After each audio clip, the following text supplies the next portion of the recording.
जय श्री कृष्ण भक्तों। ओम सूर्याय नमः। क्या आप जानते हैं कि सूर्य जो पूरी सृष्टि को प्रकाश देता है, उसका जन्म कैसे हुआ था? यह एक रहस्य है जो हजारों वर्षों से वेदों में छिपा है। आज हम सुनेंगे सूर्य देव की रहस्यमय उत्पत्ति की वह कथा जिसे जानकर आप भी चकित रह जाएंगे। आज की कथा अत्यंत ज्ञानवर्धक और प्रेरणादायक है। कथा आरंभ करने से पूर्व आपसे एक विनम्र निवेदन है। शास्त्रों में कहा गया है कि कथा को अधूरा नहीं छोड़ा जाता, अतः इसे अंत तक अवश्य सुने। तो आइए बिना किसी विलंब के आरंभ करते हैं आज की प्रेरणादायक कथा। जब अस्तित्व का कोई नाम नहीं था, जब समय का कोई अर्थ नहीं था, जब ना आकाश था ना धरती, उस अनंत शून्य में केवल अंधकार था। गहरा, अथाह, भेदी अंधकार। यह वह काल था जब स्वयं ब्रह्मांड भी अपने आदि रूप में अव्यक्त और अदृश्य अवस्था में विचरण कर रहा था। उस महाशून्य में एक दिन अचानक स्पंदन हुआ, अनंत शक्ति का आविर्भाव हुआ और परंपरा अनुसार ब्रह्मा स्वयं अपने स्वरूप में प्रकट हुए। वह शून्य अब केवल शून्य नहीं रहा, उसमें एक बीज पड़ा, सृष्टि का आदि बीज। उस बीज से प्रस्फुटित हुआ एक दिव्य कमल, जिसकी सुवर्ण कांति से सारा अंधकार तिरोहित हो गया। उस कमल के मध्य में विराजमान हुए कमल योनि ब्रह्मा, सृष्टि के आदि सृष्टा। स्वयं को चारों ओर अंधकार से घिरा देख ब्रह्मा विचलित हुए। उन्होंने अपना स्वरूप प्रकाशित किया, किंतु उनका प्रकाश उस अनंत अंधकार को भेदने में असमर्थ रहा। तब उनके मुख से अनायास ही प्रथम शब्द उच्चारित हुआ, ओम। यह केवल एक शब्द नहीं था, यह प्रकाश का तेज था, सूक्ष्म ऊर्जा का स्वरूप था। मैं सबका आदि हूँ, अंध हूँ। मुझ में ही सृष्टि का बीज निहित है। लेकिन इस अंधकार में मेरी सृष्टि कैसे विकसित होगी? ब्रह्मा ने विचार किया। उनके इसी विचार से एक अद्भुत घटना घटित हुई। उनके द्वारा उत्सर्जित ओम का शब्द अचानक एक ज्योति पुंज में परिवर्तित हो गया और इस प्रकाश से एक दिव्य आकृति प्रकट हुई, तेजस्वी, देदीप्यमान, स्वर्णिम। वह आकृति ब्रह्मा के चारों ओर प्रदक्षिणा करने लगी और जैसे जैसे वह घूमती गई, अंधकार पीछे हटता गया। यह था सूर्य का आदि रूप, अंधकार का प्रथम विरोधी, प्रकाश का प्रथम स्रोत। ब्रह्मा ने प्रसन्न होकर कहा, तुम्हारे प्रकाश से ही मेरी सृष्टि का विस्तार होगा। तुम प्रकाश के अधिष्ठाता हो, जीवन के वाहक हो। अब से तुम्हारा नाम आदित्य होगा, जो आदि से है, जो अनादि है। उस ज्योतिर्मय पुरुष ने नतमस्तक होकर कहा, मैं आपका सेवक हूँ प्रभु। आपके आदेश का पालन करना ही मेरा कर्तव्य है। ब्रह्मा ने सूर्य के तेज को 3 भागों में विभाजित किया। प्रथम भाग से अग्नि, द्वितीय से विद्युत और तृतीय से ऊष्मा की उत्पत्ति हुई। इन तीनों से ही आगे चलकर सृष्टि का विस्तार हुआ। सूर्य के प्रकाश से प्रकाशित होकर ब्रह्मा ने सृष्टि की रचना आरंभ की। इस प्रकार अंधकार के गर्भ से प्रकाश का जन्म हुआ, जिसे हम आज सूर्य के रूप में जानते हैं। जैसे जैसे सृष्टि का विस्तार होता गया, ब्रह्मा के मानस पुत्र मरीचि का जन्म हुआ। मरीचि के पुत्र थे महर्षि कश्यप, जिनका तप और तेज अद्वितीय था। कश्यप का विवाह प्रजापति दक्ष की 13 कन्याओं से हुआ, जिनमें अदिति और दिति प्रमुख थी। अदिति देव माता कहलाई और दिति असुर माता। एक बार की बात है जब देवताओं और असुरों के बीच भयंकर युद्ध हुआ। इस युद्ध में असुरों ने देवताओं को परास्त कर दिया और उन्हें स्वर्ग से निष्कासित कर दिया। देवताओं की इस दुर्दशा को देखकर अदिति का हृदय व्यथित हो उठा। उन्होंने अपने पति महर्षि कश्यप से कहा, स्वामी, हमारे पुत्र देवता अब अनाथों की भांति इधर उधर भटक रहे हैं। उन्हें उनका अधिकार दिलाने के लिए कुछ कीजिए। कश्यप बोले, देवी, इसका केवल एक ही उपाय है। तुम्हें कठोर तपस्या करनी होगी। यदि परमात्मा प्रसन्न हुए तो वे निश्चित ही हमारे पुत्रों की सहायता करेंगे। अदिति ने भगवान विष्णु की आराधना आरंभ की। वे निराहार रहकर एक पैर पर खड़ी होकर दिन रात श्री हरि का ध्यान करने लगी। उनकी अखंड तपस्या से प्रसन्न होकर एक दिन भगवान विष्णु प्रकट हुए। माता अदिति, तुम्हारी तपस्या से मैं अत्यंत प्रसन्न हूँ। वरदान मांगो, श्री विष्णु ने कहा। अदिति ने अत्यंत नम्रता से कहा, प्रभु, मेरे पुत्रों को उनका स्वर्गलोक वापस दिलाइए। उन्हें पुनः उनका अधिकार प्राप्त हो। विष्णु मुस्कुराए और बोले, देवी, मैं स्वयं तुम्हारे पुत्र के रूप में अवतार लूंगा और असुरों का विनाश करूंगा। तुम निश्चिंत रहो। अदिति ने कृतज्ञता के साथ भगवान को प्रणाम किया और अपने आश्रम लौट आई। कुछ समय पश्चात उन्हें गर्भधारण हुआ। वह गर्भकाल अत्यंत दिव्य और अद्भुत था। पूरा आश्रम तेजस्वी प्रकाश से आलोकित रहता, मानो स्वयं सूर्यदेव धरती पर उतर आए हों। परंतु जैसे जैसे समय बीतता गया, गर्भ में स्थित शिशु का तेज इतना तीव्र होता गया कि अदिति के लिए उसे धारण करना कठिन हो गया। उनका शरीर उस अलौकिक तेज को सहन नहीं कर पा रहा था। पीड़ा से व्याकुल होकर अदिति ने अपने पति कश्यप से कहा, स्वामी, मेरे गर्भ में स्थित शिशु का तेज मेरे शरीर को जला रहा है। यह मुझसे सहन नहीं हो रहा है। कश्यप ने समाधि में स्थित होकर दिव्य दृष्टि से देखा और उन्हें सत्य का भान हुआ। उन्होंने कहा, देवी, तुम्हारे गर्भ में स्वयं सूर्य तेज विराजमान है।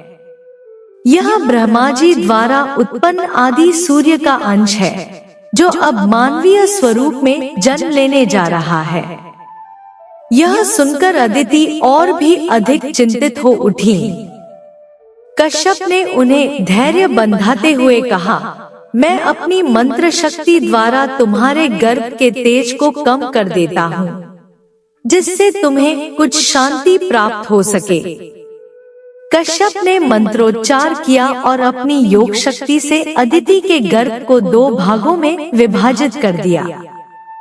एक भाग में शिशु रहा और दूसरे में उसकी अधिकतम तेजस्विता।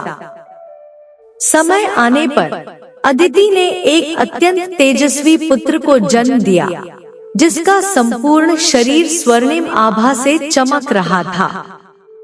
उसके जन्म लेते ही चारों दिशाओं में दिव्य प्रकाश फैल गया। आकाश में देव धुंदुभियां बज उठीं और देवताओं ने पुष्प वर्षा की। किंतु उसी क्षण एक विलक्षण घटना घटित हुई। जब बालक अदिति के गर्भ से बाहर आया, तब गर्भ का आधा भाग अभी भी भीतर ही रह गया, जिसमें बालक का शेष तेज समाहित था।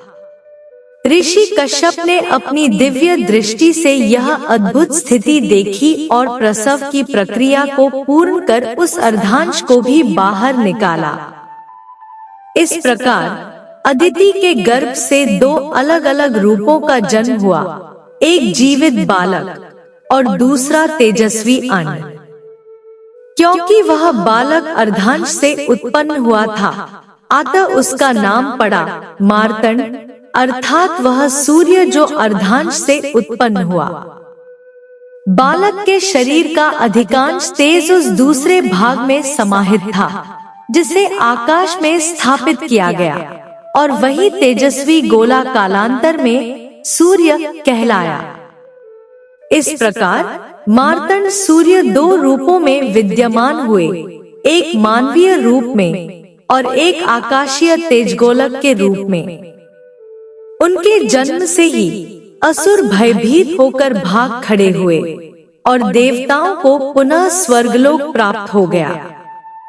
इस प्रकार देव माता अदिति और महर्षि कश्यप के पुत्र रूप में मार्तंड सूर्य का जन्म हुआ, जिन्हें विवस्वान के नाम से भी जाना जाता है। मार्तंड सूर्य का तेज दिन प्रतिदिन बढ़ता गया। उनके शरीर से निकलने वाली किरणें इतनी प्रखर थी कि कोई भी उनके समीप जाने का साहस नहीं कर पाता था। स्वयं माता अदिति भी उनके निकट आने से भयभीत रहती थी। सूर्यदेव अपनी इस स्थिति से अत्यंत व्यथित हो उठे। वे अकेलेपन और उपेक्षा से घिर गए थे। एक दिन भगवान शिव कैलाश से भ्रमण करते हुए उस स्थान पर पहुँचे जहाँ सूर्य ध्यान में लीन थे। शिव का ध्यान उस अलौकिक तेज की ओर गया जो सूर्य से निकल रहा था। यह कौन है जिसका तेज इतना असहनीय है? शिव ने सोचा। उन्होंने अपने तीसरे नेत्र से देखा और जाना कि यह तो स्वयं मार्तंड सूर्य है, जो अपने ही तेज से व्याकुल है। शिव ने स्नेहपूर्वक पूछा, हे मार्तंड, क्या तुम स्वयं अपने तेज से क्लांत और पीड़ित नहीं हो? सूर्य ने सिर झुकाकर उत्तर दिया, हे महादेव, मेरा तेज इतना प्रखर है कि कोई भी मेरे समीप नहीं आता। मेरी माता भी मुझसे दूरी बनाए रखती है। मैं इस स्थिति से अत्यंत दुखी हूँ। कृपया कोई उपाय बताएं जिससे मेरा तेज संतुलित हो जाए। भगवान शिव ने करुणा से देखा और बोले, हे सूर्य, मैं तुम्हारे तेज को 3 भागों में विभाजित कर दूंगा, जिससे तुम्हारा जीवन सहज हो सकेगा और सृष्टि भी संतुलित रूप से प्रकाशित हो सकेगी। इतना कहकर शिव ने अपना त्रिशूल उठाया और सूर्य को 3 भागों में विभाजित कर दिया। एक भाग से प्रातःकाल का सूर्य, दूसरे से मध्याह्न और तीसरे से संध्या का सूर्य प्रकट हुआ। इस प्रकार सूर्य के 3 रूप हुए, अरुणोदय, विवस्वान और अस्ताचल सूर्य, जिनसे दिन के 3 काल निर्मित हुए। सृष्टि संतुलित हो गई और सूर्य का तेज सम्यक रूप से धरती को आलोकित करने लगा। पहला भाग सूर्य के मानवीय रूप में रहा, दूसरा भाग उस अंडे में समाहित हो गया जो आकाश में स्थापित था, और तीसरा भाग पृथ्वी पर अग्नि के रूप में स्थित हुआ। अब तुम अपने मानवीय रूप में सामान्य जीवन व्यतीत कर सकोगे, शिव ने कहा। आकाश में स्थित वह अंडा संपूर्ण ब्रह्मांड को प्रकाशित करेगा, और अग्नि के रूप में तुम यज्ञों में आहुति लेकर मनुष्यों की सेवा करोगे। सूर्य ने कृतज्ञता पूर्वक शिव को नमन किया। अब उनका तेज इतना सहनीय हो गया था कि लोग उनके समीप आ सकते थे। माता अदिति सबसे पहले दौड़कर अपने पुत्र से लिपट गई और उन्हें हृदय से लगा लिया। शिव द्वारा विभाजित उस दिव्य अंडे से एक अद्भुत घटना घटी। उस अंडे से एक प्रकाश पुंज निकला जो साकार होकर एक सुंदर युवक में परिवर्तित हो गया। वह युवक अत्यंत मनोहर था। उसके शरीर से तेज की किरणें प्रस्फुटित हो रही थी। यही था विवस्वान सूर्य का दिव्य प्रतिरूप, जो आकाश में स्वर्णिम रथ पर सवार होकर समस्त ब्रह्मांड को प्रकाश देने लगा। आकाश में स्थित सूर्य और पृथ्वी पर विचरण करने वाले मार्तंड दोनों एक ही आत्मा के दो भिन्न स्वरूप थे। मार्तंड सूर्य अब सामान्य जीवन जीने लगे, जबकि आकाशीय सूर्य अपने रथ पर सवार होकर प्रतिदिन पूर्व से पश्चिम की यात्रा करने लगे, जिससे दिन और रात का चक्र आरंभ हुआ। यह विभाजन सूर्य की उत्पत्ति का एक अद्भुत और रहस्यमय पक्ष था, जिससे उनका अस्तित्व दिव्य और मानवीय दोनों रूपों में विभक्त हो गया। अब सूर्य युवावस्था में पहुंच गए थे। देवी अदिति और ऋषि कश्यप उनके विवाह को लेकर चिंतित हो उठे। उसी समय त्रिलोक में प्रसिद्ध देवी संज्ञा, देव शिल्पी विश्वकर्मा की पुत्री, अपने तेज और सौंदर्य के लिए जानी जाती थी। एक दिन देवर्षि नारद विश्वकर्मा के भवन पहुँचे। विश्वकर्मा ने उनका आदर पूर्वक स्वागत किया और पूछा, हे देवर्षि, आपके आगमन का उद्देश्य जानना मेरे लिए सौभाग्य की बात होगी। नारद मुस्कुराए और बोले, मैं एक विशेष प्रस्ताव लेकर आया हूँ। देव माता अदिति और महर्षि कश्यप के पुत्र सूर्यदेव के लिए आपकी पुत्री संज्ञा का हाथ मांगने आया हूँ। विश्वकर्मा के मन में थोड़ी दुविधा उत्पन्न हुई। वे जानते थे कि सूर्य का तेज अत्यंत प्रखर है, भले ही वह अब विभाजित हो चुका है। क्या उनकी पुत्री वह तेज सहन कर पाएगी? परंतु सूर्य से संबंध एक गौरव की बात थी। उन्होंने संज्ञा को बुलाकर प्रस्ताव रखा। संज्ञा ने सूर्य के विषय में बहुत सुना था और सहर्ष विवाह के लिए सहमत हो गई। शुभ मुहूर्त में सूर्य और संज्ञा का विवाह संपन्न हुआ। देवताओं ने आकाश से पुष्प वर्षा की, इंद्र ने स्वागत की व्यवस्था की, अग्निदेव ने वेदी सजाई, मरुदगण पवन का संचालन कर रहे थे और अप्सराएं नृत्य कर रही थी। विवाह के बाद संज्ञा सूर्य के साथ अपने नवग्रह पहुंची। सूर्य ने उसे प्रेम पूर्वक अपनाया और उसका हर प्रकार से ध्यान रखा। समय बीतने के साथ संज्ञा ने 3 संतानों को जन्म दिया, वैवस्वत मनु, यमयमी, जुड़वा संतान और अश्विनी कुमार। यह परिवार सुखी था, लेकिन एक समस्या धीरे धीरे उभरने लगी। सूर्य का तेज अभी भी इतना प्रखर था कि संज्ञा को उनका साथ सहन नहीं हो पा रहा था।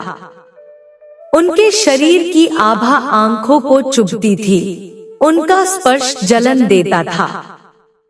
वह भीतर ही भीतर क्षीण होती जा रही थी, परंतु अपने प्रेमवश उसने कभी कोई शिकायत नहीं की। अंततः एक दिन उसने निर्णय लिया, मैं अपने स्थान पर अपनी छाया को रखकर तपस्या करने जाऊंगी, जिससे मैं सूर्य के तेज को सहन करने योग्य बन सकूं।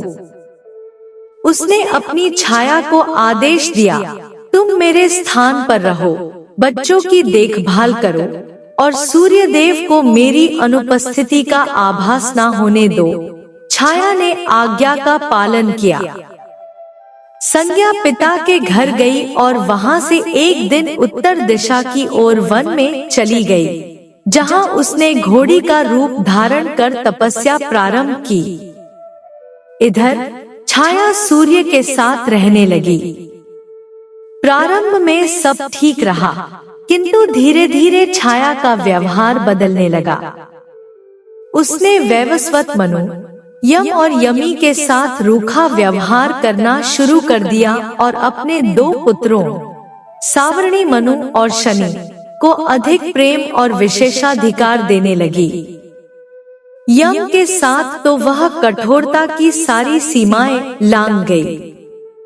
एक दिन क्रोधित यम ने छाया को पैर से झटका दिया, जिससे क्रोध में छाया ने उसे श्राप दे दिया, तुम्हारा पैर सड़ जाएगा।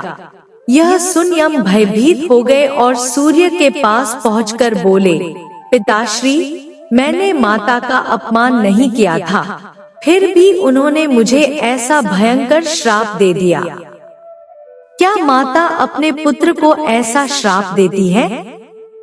सूर्य चिंतित हुए और उन्होंने अपनी दिव्य दृष्टि से संपूर्ण ब्रह्मांड का अवलोकन किया। उन्हें सच्चाई का पता चल गया। वे छाया के पास आए और उससे सत्य पूछने लगे। भयभीत छाया ने सारी बात स्वीकार कर ली, संज्ञा की पीड़ा, उसका वनगमन और छाया के रूप में स्वयं के रहने की बात। सूर्य यम को सांत्वना देते हुए बोले, पुत्र, तुम्हारा पैर नहीं सड़ेगा, किंतु उसमें कीड़े पड़ेंगे और उसी से मानव जाति उत्पन्न होगी। तुम मृत्यु के देवता बनोगे और जीवों का न्याय करोगे। फिर सूर्य संज्ञा की खोज में चल पड़े। वे विश्वकर्मा के पास पहुँचे, जिन्होंने बताया कि संज्ञा उत्तर दिशा में तप कर रही है। सूर्य ने भी घोड़े का रूप धारण किया और उत्तर दिशा की ओर चल पड़े। हिमालय की एक घाटी में उन्हें तपस्या करती घोड़ी रूपी संज्ञा दिखाई दी। संज्ञा उन्हें देख भागने लगी। सूर्य भी पीछे दौड़े। दोनों एक दूसरे के चारों ओर चक्कर काटने लगे और उसी समय उनके सहयोग से अश्विनी कुमार द्वितीय का जन्म हुआ। अंततः सूर्य ने अपना रूप प्रकट किया। संज्ञा उनके चरणों में गिर पड़ी और क्षमा मांगने लगी। सूर्य ने उसे उठाया और कहा, तुमने मुझसे अपनी व्यथा क्यों नहीं कही? संज्ञा ने आंसुओं के साथ उत्तर दिया, स्वामी, मैं आपको दुखी नहीं करना चाहती थी। सूर्य उसे लेकर विश्वकर्मा के पास गए और आग्रह किया, हे देव शिल्पी, मेरा तेज कम कीजिए, जिससे मेरी पत्नी मेरे साथ रह सके। विश्वकर्मा ने एक खरादी पर सूर्य को रखकर उनका तेज रगड़कर कम किया। जैसे जैसे तेज कम हुआ, सूर्य का रूप और सौम्य होता गया।